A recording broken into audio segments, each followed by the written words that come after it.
Hi, I'm Josie. Hi, I'm Jay. Hi, I'm Harlan. Hi, I'm B and welcome to Manzat Podcast! Yay! Actually, this is our first episode. Yeah. Thanks, guys. And since Monday ngayon, napaka-gana mag-work, right? I'm a freak slay queen. Last weekend. So ako, bali, more on computer games na ako lagi pag weekends eh. Catching up lang sa friends online. Yes. Exactly, ganun lang yung buhay ko eh. Sabado, linggo, ganun lang talaga eh. Ikaw, Harlan. Ako actually wala, nanood lang akong TikTok buong linggo. Tapos, nanood din ako movie. Yun talaga yung hobby ko eh. Habang ako, nung weekend, naalala ko nag-celebrate lang kami. Naalala? Ang tagal na. Anyway, celebration yun. Kasama mo. Anyway, nung weekend, nag-celebrate kami ng birthday ng high school friend ko. Ayun lang, tas the rest of the weekend, nag-meditate lang ako. Ako ang tensiba lang, pinagdasaguhan yung lahat. Kanina. Anong dasal yan? Sana maging successful tayo sa buhay natin. Kasi sila, mga naman dyan, nakikinig sa akin. Thank you. And this is first episode natin to kapag usapan natin, our main topic for today is ano yung mga firsts natin sa Manzat. Ay, maganda yan, maganda yan. First? Yeah. Yung first ko, oh my God, yung first ko sobrang ano niya, sobrang nakakatawa niya for me. Ewan ko lang sa mga audience. Though alam mo ito ng mga team leader ko and my other teammates. So, yung first day ko is first time ko lang kasi mag-work sa corporate company. Okay. First job at a corporate company kasi dati ako is sales and then planta. So, hindi ko pa alam yung how to dress properly. Scooting ako nun, naka-polo pa ako nun. As in talagang fresh from Batangas. Ano spooty? Informado? Spooting is like you were well dressed. It's correct. Something like this. Pandiinan kumbaga, pandiinan yun. So yun, so papasok na ako. Wala kasing nakalagay na kahit anong Emerson man lang or concentrics na nakalagay. So chat ako kay Ate Hana, ano sa body ko pumapasok? Sa baba. Oo. Kasi nasa taas kasi ako second floor. So yun, concentrics na kasi nakalagay doon. So papasok ko doon, the elevator, and then nandun ako sa 16th floor. Kasi alam ko 16th floor ako nakalagay doon sa Global Directory. So nandun ako sa 16th floor, hindi ko mabuksan yung pinto. Ba't ang pinto ito mabuksan? Tapos si Kurt nakatingin lang sa akin. Sino to? Binaan lang yan, then tinuturo niya sa akin yung badge in. Sabi niya ganun lang siya na gano'n. Sabi ko, wala naman kasing ganito dito sa amin. Naalala ko sa may pinipindot yun eh. Pwede kasing gano'n din pinipindot. So pindot ako ng pinto. Hindi mo buksan yung pinto. Kasi ako yung guard. Sabi ng guard, siya na yung nag-badge yun. Sabi ng guard, sir, yung ID niyo po siguro di pa activated na. Ay, isipin ko lang. Akala ko kasi doorbell yan. Pero wala kang kasunod sa likod. Wala ako kasi being a pandemic hire, so nag-implement sila ng RTO, then wala talagang katawa-tawa. True. As sino lang katawa-tawa. Pandemic hire. Pandemic hire, so shout out sa mga pandemic hire Anong dyan. month ka na-start na hire? February 2022. Last year. Fresh na fresh. Mag 2 years ka na. Yes, exactly next year. Kasunod tayo January ako. Sure ko lang. So, kapag kasunod kayo, ikaw ano naman yung first mo sa First ko, iniisip ko ano bang first ko sa Emerson. Marami akong first actually, pero isa sa mga most memorable moment ko sa person na laging mahilig kumain. Ano bang kasunod ng mahilig kumain? Ano ba to? Mahilig uminom. Pagkatapos mo mahilig uminom, maganda na, number 2. Tutulog. at di na number 2 na nga ako that time. Isa sa mga kinoconsider ko kapag hinaharap sa isang company is dapat maganda yung CR nila. Number 1 yung day. Yes. Number 2, yan. yung tissue. Only tissue. Sabi nga ni El, part of the benefit daw yun ng company. Kaya nag-uwi siya ng tissue minsan. Nahuli ko siya on time. Shout out. So, mga na yan, ha? No name dropping pa. No name dropping, no name dropping. Anyway, yun nga. Tapos, isa sa bonus na lang kung magkakaroon ng PWD-CR kung saan pwede tayo makapag-concentrate pag number 2. Dahil nakita ko, meron talagang PWD. This time, number 2 na ako. Sugod ako, number 2 sa PWD. Siyempre, ayaw ko marinig ng iba. Nakandaan mo siyang sinara. Nahiya ka pa. Nahiya pa ako eh. That time, dahan-dahan ko siya sinara. Dahil ayaw malak. Remember, kinuwento ko sa'yo. Tapos yun, ayaw malak, yung pala merong hack sa pinto na. Oo. Legit, si B. Si B ang nagturo sa akin ng requirement kung paano malak. Kasi pag sinara mo yun, kailangan hilahin mo ng bongga. Yung marinig mo sa bayan na yun. Kailangan may diin. para marinig mo yung lock. Tapos tsaka mo siya ng pipindot. Eh dahil dinahandahan mo. Sabi ko, inisip ko pa nga, paano ito? Uupo ako, takapit, hindi ko na makakit yun. Diba? Nag-isip pa ako, sabi ko, shit, sayang yung college degree ko kung ganito lang din ako. Engineer ka pa man din. Tapos, sa ginawa mo. Tinanggap ko yung katotohanan, dahan-dahan taon lumabas. Tapos nagpunta na ako dun sa main CR. Ayun, thank you sa napaka-useful na bidet ni Emerson. Pero diba, ang sarap ng bidet ni Emerson. Yes. Kasi ang lakas ng ano niya. Minsan lumalabas siya dito sa bibig. Ang solid, grabe kasi good siya, di ba? Pero yung pinaka nakakatawa sa share natin, mayroong part na sobrang lamig. Yung malapit sa CR, yung dulo. Dulo ba? Minsan kasi sobrang maraming puno yung CR, doon ako napapress. Ang lamig, amoy. As in? Kasi nakatutok sa'yo. Hindi ka makakatulog dun minsan. Sobrang solid lang ba? Pero I have to agree with Josie. Yung bidet talaga ng Emerson, sobrang solid. Tsaka masaya kapag yung sa next cubicle may kalaban ka. The best yun eh. Parang mape-pressure ka eh. Ako palaban ako as a person eh. Although hindi dapat ganito. Dapat meron din akong entry. Kailangan ko mapatalo. Ayun, ikaw B, how about you? Ako yung first ko, madami. Kasi sa mga previous companies ko, hindi ako sumasali sa mga team building, sa year-end party. Introvert. Hindi ko introvert, parang Inverter. hindi ko yung feel. Hindi ko yung feel yung mga ano. Pero this time, I tried to join mga team building activities, mga year-end party, and nagustuhan ko super. So feeling ko, Emerson yung standard ko pagdating sa mga team building tsaka year-end party. Kaya kasama ka namin, kagaya ng mga ganito. Exactly. Actually ako, kasi ito yung first company ko talaga. Kasi parang dito ako nag-OJT sa Emerson. So nakita ko yung vibes, nakita ko yung environment na parang sooner or later babalik ako dito kung hindi man right away. And which is nagawa ko. So I'm very happy. Kasi nakita ko talaga yung environment na Emerson na masaya. Tapos jolly yung people. And, you know, yung ganitong feels lang na chill lang tayo. And nakakapag-work, kumikita, and masaya sa ginagawa. So ayun, kaya yun yung masasabi kong first. Pero sa totoo, I agree with Harlan. Diba? Naging seryoso din. Before ako mag-join ng Emerson, nagtanong-tanong ako sa mga friends ko from same school na nag-graduate. Baka kamusta sa Emerson? Ano bang masasabi mo? Ganyan. Tapos, ayun, naghahanap sila ng negative. Kahit sila wala silang masabi negative. Diba? Hindi sa pagiging sa Emerson, hindi sa pagiging bias. Pero ako, magto 2 years na rin ako sa Emerson, wala pa ako nakikitang siguro meron isa lang. No. Bawal yan! Share mo yan. Hindi, joke lang. Wala. Super, ano nang nakuha natin award sa LinkedIn? Workplace ka na? Best workplace. Yeah. Best workplace. Yeah. Tsaka meron pa isa yung new hire something. Fresh grad something. Oh, talaga? Hindi ako natag doon. Pinag ko sa LinkedIn eh. Sure ka ba Emerson yan? Pero that's nice to know. Kasi alam ko lang din yun sa Yung LinkedIn. best place to work. Meron ba? Pero ito, I have a question. Yes. For example, in a perfect world, kunwari walang Emerson, hindi nag-exist yung Emerson, ano yung dream job niyo? Well, I've always dreamed myself na wearing a white coat, like on a med side. Exactly. Kasi ayoko gusto ko kasi lagi yung environment na malamig.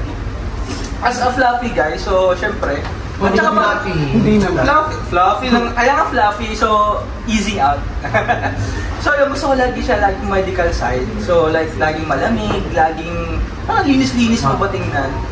And then since nga niya sa stereotypical sa province, so it's either nurse ka lang, I mean, hindi ko nilalang yung nurse it's either nurse ka or something like engineer. Always, yun lang yung choices mo eh. Hindi ka pwede mag-business gusto ano ba typical.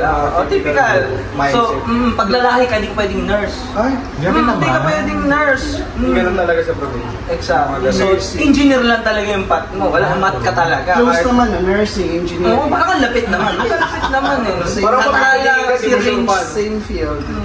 So yun, medical yun yung gusto ko, yun yung gusto ko sana. Okay. Ikaw, Josie? Ako talaga, na-share ko na rin to sa team ko. Bukod sa kasi gusto talaga ng papa ko na mag-electrical engineering ako. And then sa province naman namin, uso yung mga nagsisiman and all. Pero ang gusto ko talaga is magpiloto. Tara, mayaman yung Yaman mo naman ang gusto mo. But as a rich Chinese businessman, Ayun, di natuloy. Captain Josie. Captain Josie, here's your Paliparin ko, Josie. Yes, piloto talaga yung dream job ko. Actually, may keychain akong airplane. Yun na lang afford ko eh. Hindi ka na magpa-aral ng piloto. Ayun. Pero malay mo, next life, di ba? Piloto, tapos ikaw.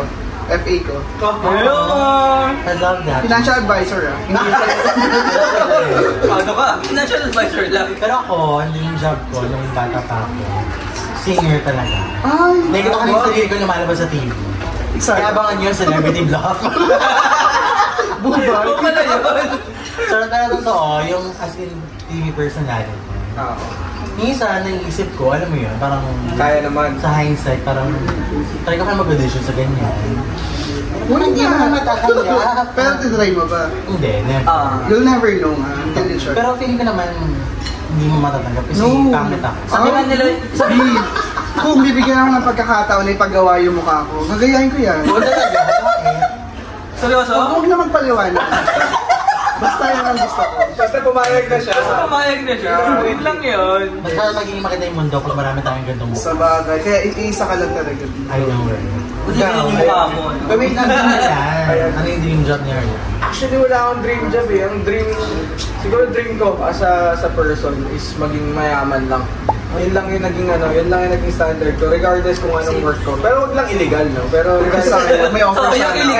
illegal na nasa isip namin. parang regardless kung anong work ko, kasi parang ang tingin ko sa buhay, in order for you to be happy, you must have like a A lot of money.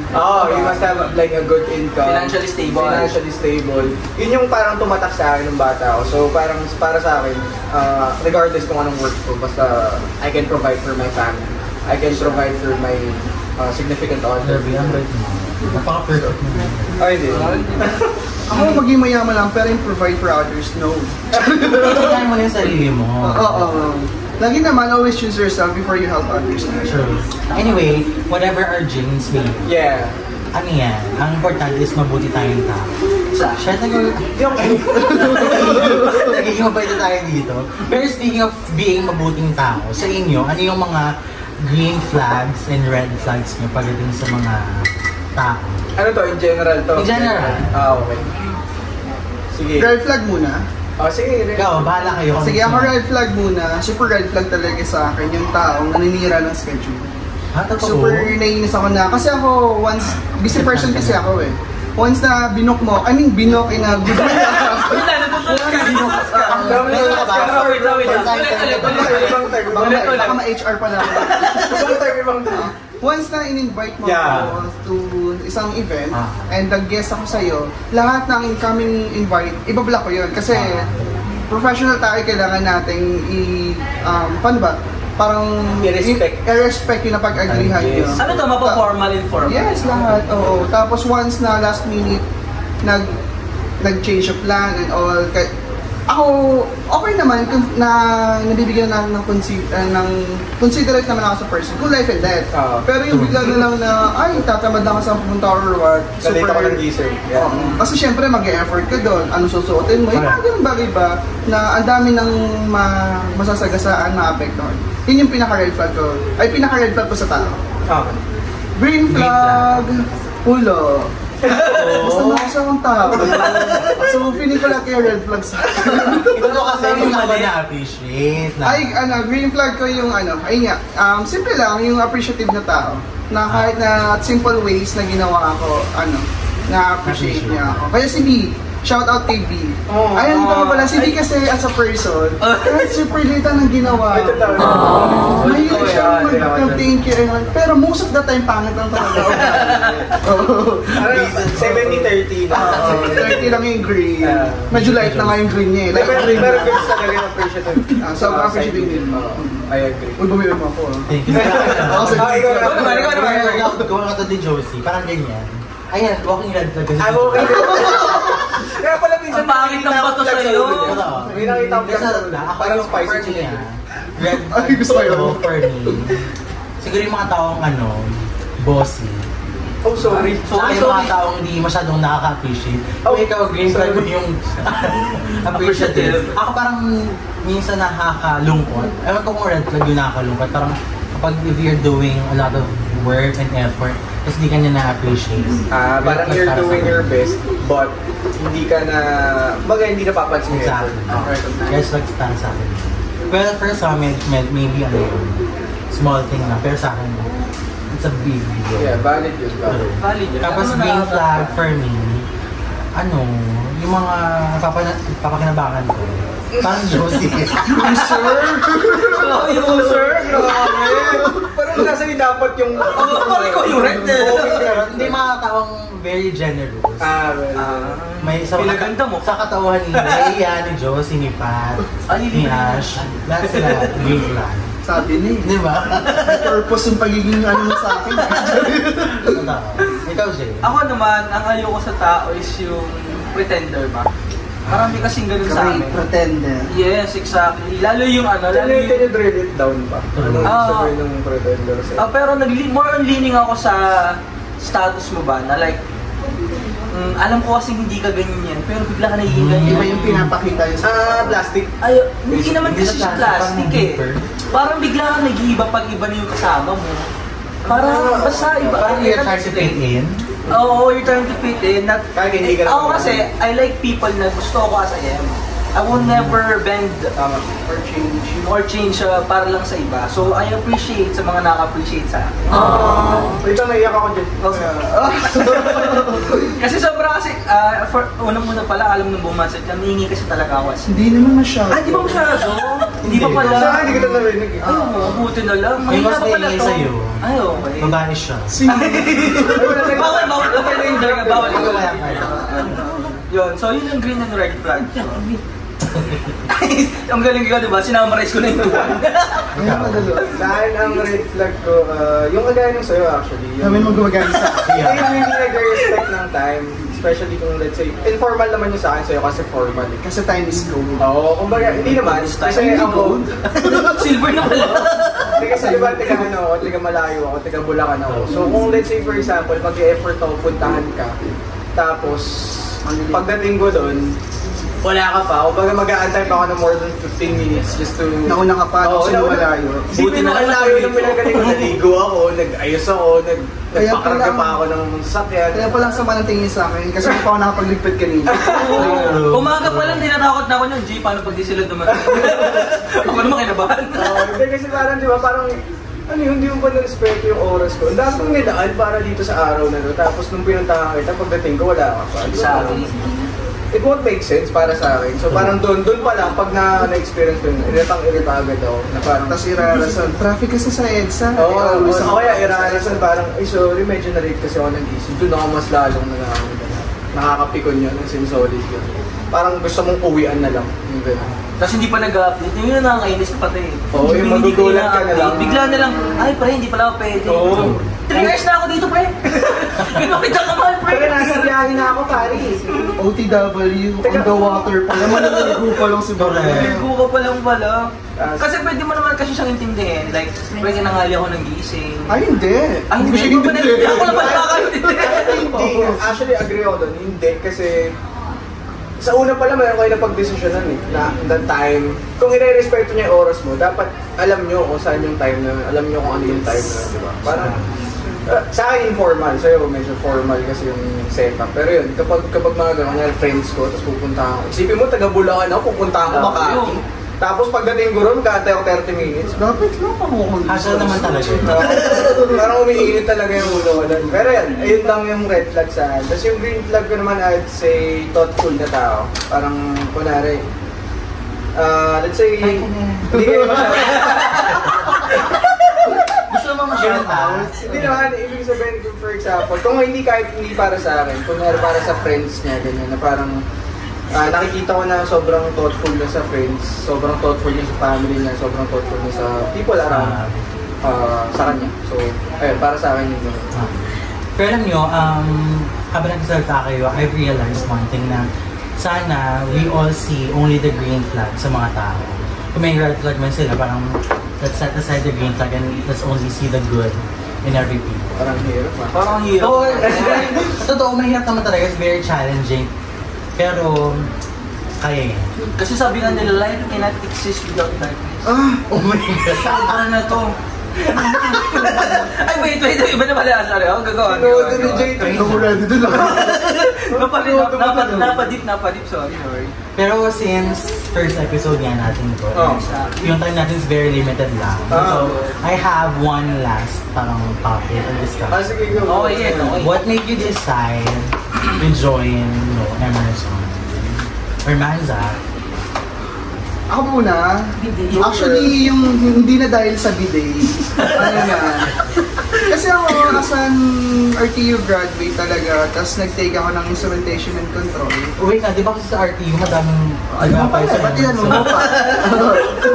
Wala lang, narinig ko lang. Hindi, kaya Kwento na yan eh. para lang din sa kaalaman ng lahat, yung floor kasi namin sa RTU, yung sa instrumentation department, siya lang talaga iniiba sa buong building. Kami air conditioning, tsaka sponsored by Emerson talaga yun. Tsaka yung mga yes, yung mga frame na nakikita natin sa loob ng offices, may mga ganun din sa ano namin, sa floor namin nakaikot. So parang 5 taon sa RTU, yun yung nakikita ko. Pero pamahal ka na lang din. Hindi ako basta-basta napapamahal. Tapos yung naging mindset ko na nun, tapos meron kasi kami subject na parang plant tour, ganyan, site tour. Pinuntahan namin yung mga top companies ng instrument sa field namin, instrumentations. Isa sa mga napuntahan namin is itong Emerson. Tapos ayun, yung nakapunta ako dito, sabi ko parang, this is it. Oh, this is the one. So na love at first sight. Tapos usap before yung mass hiring. Kaso, ang tagal kasi, ako, as a bida-bida na person, hindi ako nakapaghintay. Parang na-waitlist lang ako, tapos nag-apply ako ng around September, tapos January yung mass hiring ng parang inipon muna lahat ng candidates, tapos January yung mag-interview. Ayun, na-hire na ako sa mas malapit. As a tipid na person, sabi ko, dito na ako mas malapit. And then, actually, ang pag-apply ko dito sa Emerson, hindi ko ito sinasadya. Napag-tripan ko lang. Birthday ko yun, month ko yun ng birthday. Tapos nag-try ako mag-apply sa Emerson. Tapos in-invite ako for interview. Tapos ayun, luckily, napili ako. Masaya ka naman. Masaya akong sa masaya. Bakit?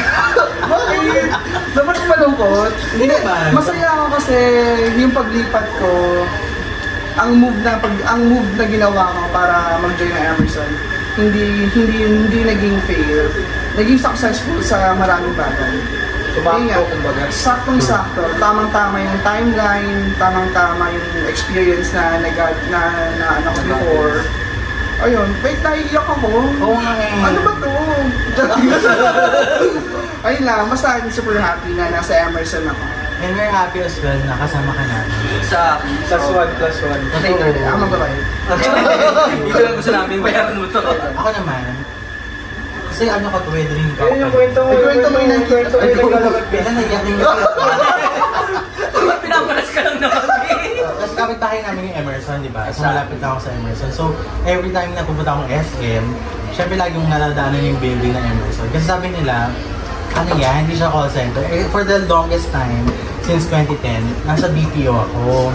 So sabi lang, hindi yan call center, ganyan parang engineering. Sabi ko, target ko to eh, target ko company na to. Ayoko na mag-call center. Papasakin ka. Napagod na ako. So, alam niyo, parang tinry ko lang din katulad kay Josie. Kasi nag-resign na ako sa previous company nun. So I tried, nakita ko si info sa job street. Tapos yun, nakapasa naman luckily. Hindi ko na-expect eh, kasi puro math yung tanong. Tsaka puro Excel. Huwag naman knowledge mo lang sa Excel. Pero yung math, ang hirap. So, after ng exam, parang sabi ko na hindi makapasa. Pero after a few weeks, tumawag, nakapasa. Ano nga yun, nandito na ako. I've been with Emerson for almost 4 years. And sobrang masaya. Sobrang tagal mo yung minsan. Ayun lang. Ikaw, Arlan. Ayun, sa akin kasi kagaya nung na-mention ko kanina eh, di ba dito ako nag-OJT. So, nakita ko ng environment, nakita ko na kung paano mag-work yung mga tao. Nung nag-OJT ako dito sa IT pa, so alam nyo naman kung paano yung galawan pagdating sa IT, di ba? Sobrang maluwag pagdating dun sa IT. Kasi we can do whatever we want as long as we complete yung mga tasks namin. So, sobrang ganda nung feel na yun. Sabi ko parang, ayun nga, sabi ko babalik ako dito. Kasi OJT ang OJT kasi sa amin sa TUP, sa Manila, TUP Manila. Parang 3rd year. So meron pa akong 4th year para matapos yung studies. Tapos saka ako pwedeng mag-apply sa work talaga. So after kung mag-3rd year, bumalik akong school. Tapos pagka-graduate ko, wala nang opening sa Emerson. So doon ako nalungkot. Sabi ko pa naman, babalik ako dito. Ganyan. Tapos ayan, na-hire ako sa ibang company. Tapos hindi pa rin ako tumigil kasi technically ang daan ko yun pa rin eh. Tapos papunta dun sa company ko, ang dadaan ako pa rin Emerson. So every day na dumadaan ako sa EDSA, tinitignan ko pa rin, sabi ko babalikan kita. Parang same pala kayo ni Sabi ko magpapataas lang ako ng sahod. Magpapataas lang ako ng sahod, babalikan kita. Hanggang sa yun, nangyari naman, nagkataon. Binabalikan mo.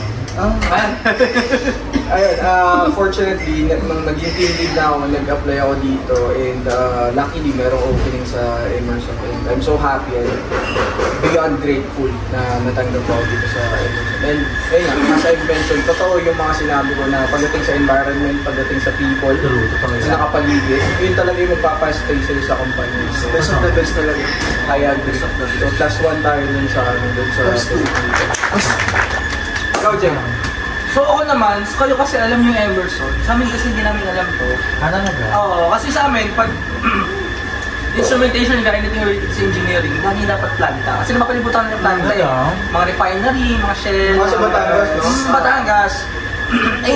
Di ba nabanggit ko nga, gusto ko mang aircon lang. Chill lang, gano'n. So gusto ko more like office work. Pag office work kasi, nasa isip agad nila is like call center. Sa amin lang. Don't know how it works here. So, sa amin pag malapit ka nag-graduate, may mga alumni na sineshare nila experience nila on paano kayo